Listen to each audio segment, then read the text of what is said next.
Yani doğru bir laflardan hep böyle hafifleşelim. Şöyle bir de var ya olsun. Şimdi yani bir tıkmasından kanalında ne şöyle alıp diş aparatlarımıza vardı.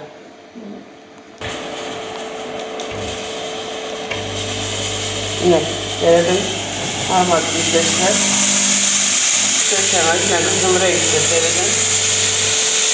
Yani diş sesi boğu. Böyle yapasın mı?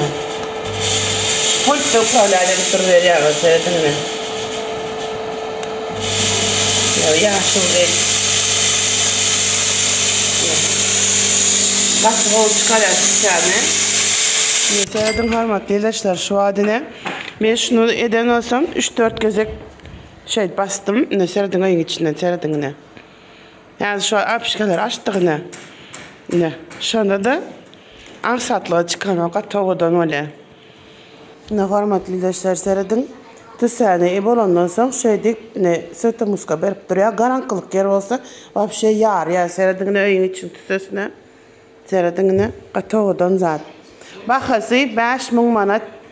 Arkadaşlar taze pulda 5.000 manat. Türkmen manatında. Havarlaşın Biznes Türkmenistan kanalında. Nişler yalık. Moşnu kovu zatlar vardır. Şunu da karabkan. Ne hormatlı ilaçlar karabkan da. Ya çıkarıp al. Birinci etmeli işimiz ne? Şular yanında bizde 5 litre suyla maldınız. Tüsesinin suyu 5 litre. Şunu açacağınız ne? Şular yağı şu tayda kapaklıyım şu içine duruyor. Hazır korkacak. Yek elde birazcık şapka kıyınlar. Özümüz açacağınız biz şu an açtık yine suyunu. Deyip alıp bir zaçık koyulan şu tak koyuyoruz hazır. Koyup son yine de paylaşacağım. Ne hormatlı arkadaşlar, deyip ne var on kaçık koyulan koyun. Dökülmez yağlı ne biz ettik. İçine özünün şular yağlı zaten var şunu içine koyuyoruz. Yine şu. Deyip kapatacağım kovu deyip yapıyoruz. Şu kovu yapılmalıdır kapatacağım yine. Şu yapıldı. Şimdi hazırsa işletik korkacağız. Şimdi seyredin şular yağlıcılan pultu var yanında.